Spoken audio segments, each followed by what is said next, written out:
Okay, Barber Motorsports Park. What I'm going to do is do the outlap, kind of the pace lap, if you will, and then jump ahead to where the tires are hot. And I think the gearing and the line and everything is going to be pretty conducive, the Lotus compared to the Red Rocket. This is August, so it's really hot, so we'll have a lot cooler track temperature, which should help. Um, Barber doesn't have quite as many, I guess, visual references. There's a lot of long sweeping corners of elevation change, but not as much to look at. So I'll try to pick out kind of what I look at as well as we step through. We'll start the video here. We're leaving the pits, or actually kind of a paddock area beyond the fence, and then you can see this guardrail, and you'll see where the pits come out and where you'll blend into the track. And it's a pretty good blend line because you're coming out on the left side going up the hill where the fast cars going through turn one, blind downhill will come off to the right. Now eventually you'll sort of meet at the top of the hill, but there's plenty of time to merge. So let's do that. Okay, so this is kind of a false pit, and here that's where you enter pit lane. So you're following the concrete wall. You can see the blend line goes about halfway up the hill, so the cars will be out here, but eventually you're all going to kind of meet as you get to the top of the hill. But again, plenty of time just watching your offside mirror. Downhill, these rumble strips, maybe touch them. Down the hill, this falls away into a little bit of a hole off camber. You want to use that. Then up, catch the apex crest in the hill. This seam in the pavement, at least used to be. I know they've repaved the track, so it may help. But there was enough of a seam there that it would actually grab the car, and I've seen people spin. This is your really slowest corner, sharp left-hand hairpin, kind of akin to the hairpin at Corvette Museum. On exit, fairly straightforward, but now you're going to be heading into a downhill blind chicane. So I'm usually fourth gear, tap a brakes down to third, catch the inside, and then try to straight line the chicane as best you can.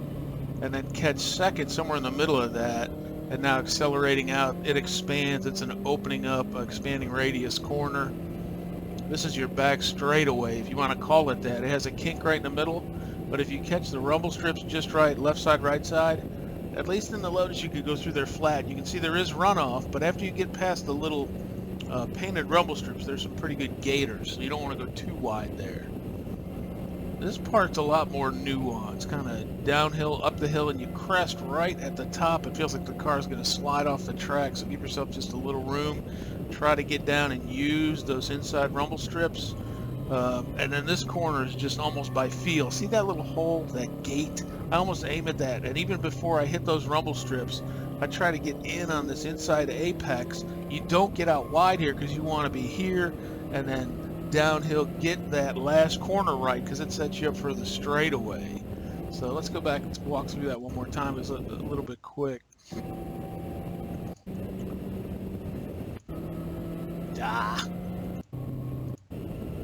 Alright, I forget what happened with this NASCAR guy. I think something he pulled off. So you want to be out wide, pull in, really catch this inside apex, and don't let the car go all the way out here. Stay like one width off so that you're downhill. Shift early, short shift there because that downhill helps you accelerate. Use all of these, and now onto the front straightaway. And we'll just bomb into turn one here the first time, and then I'm going to jump ahead to some better laps because the tires are cold.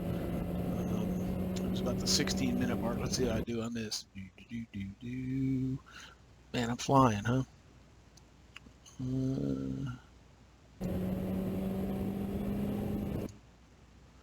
Okay.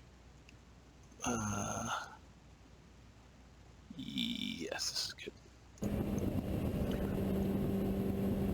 Okay, coming up the hill, there's that gap in the fence, and you just kind of aim as you get right out to the grass. Keep it tight here, and notice I don't let the car get too far out, so I get all the way back over, downhill, early short shift, and set up for that long run down the straightaway. And I'm trying to catch Lars in his Cobra here. Start finish, and at about the one board, dab a brake, downshift. It may be easier to see that sitting up a little bit higher in the Red Rocket, but you kind of turn in middle of the right side rumble strips before you could even see where you're going. I'll point that out again. Inside, yes, let the car eat down into that little bit of a sinkhole, up the hill, and right as I got here, catching fourth, and then bombing it into the hairpin. Now this is slightly downhill, so you got to back up your braking slightly, straight to second. Inside apex is critical. You see Lars lost a little bit there, and that helped me get a good shot out of the corner, and I was able to catch him. Now he could have out-dragged me here, but yeah, thanks, dude. Okay, and so now heading into the chicane, the downhill chicane into the museum. Dab a brake to third, get it straight line, and I get second right in the middle, and now back on the gas quick, because you got a lot of room on exit. I tend not to use every ounce of that, but here, track right and try to really nail these, bam.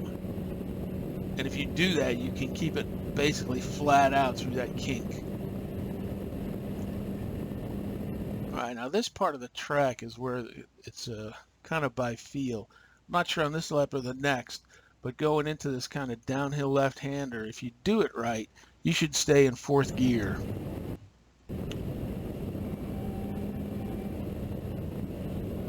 And see that I'm still warming the tires up. Let's go back just a tiny bit. Back straightaway, kink. Those rumble strips are pretty smooth. Just the ones beyond those, you can see the scalloping. So here, the car's not quite where it needs to be yet, so I was going to third. But once the tires get hot, I'd go to third there. Keep it in third. Work your way down in getting these. Now there's that gap in the fence, kind of heading for that. Second, right as you begin those rumble strips, work your way in. Don't get too wide. Short shift. Catch all of those. And I still had a little more room there on exit. Fourth. Now I think this lap's a better one.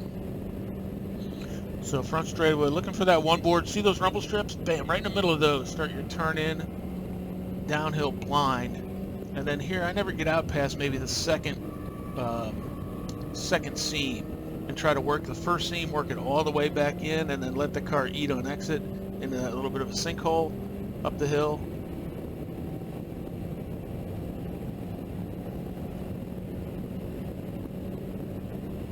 Straight from second to fourth at the one board. Hard braking. Roll in early on the gas because this expands and there's a lot of room. I still had more room on exit if I needed it.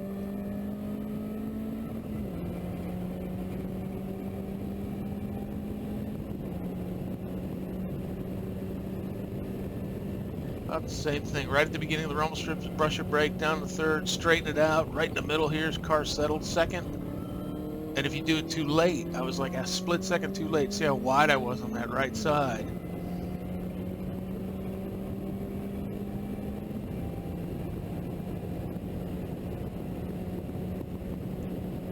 I think going into this, once tires are warmed up and you've got the track down, I think this time I'll leave it in fourth into this first downhill left-hander.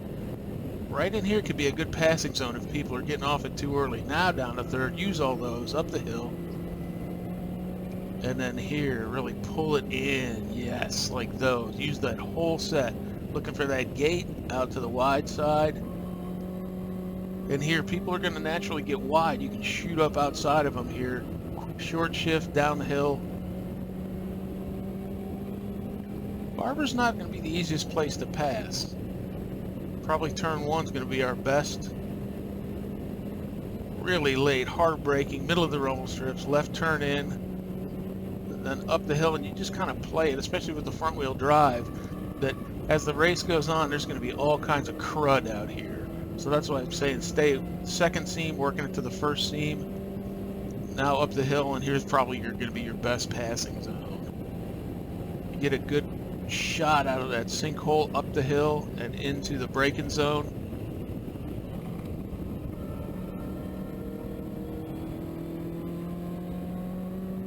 Yeah, that was pretty good.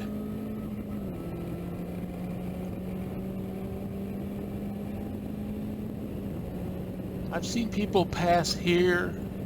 It's gutsy because it really narrows up as you drop down into the downhill chicane. There is a little more room than you think. That was better as far as catching that apex. And I kind of got out of the gas just a little bit sooner there. So not a, I don't know what it is, 2.2 miles. It's not a super long track. It's pretty easy to learn the basics, but you can see there's some nuance with elevation that you don't catch on TV, and where you can carry speed where you might not think, like right here. Then down the third, bottom of the hill, start working it up. Just a little bit of room on exit here is good because the car does get light at the top of the hill. And that was a short video, but I think that's sufficient for what Barber's like. We'll see if they do have a test day for that. That would be good for you guys to do some laps around it. Fun track, a little more conducive, kind of CMP-ish, and maybe even better for the Rocket. And you saw that there's no massively long straightaways. A lot of it has to do with exit speed and then good braking zones. So that is my narration of Barber, December of this year.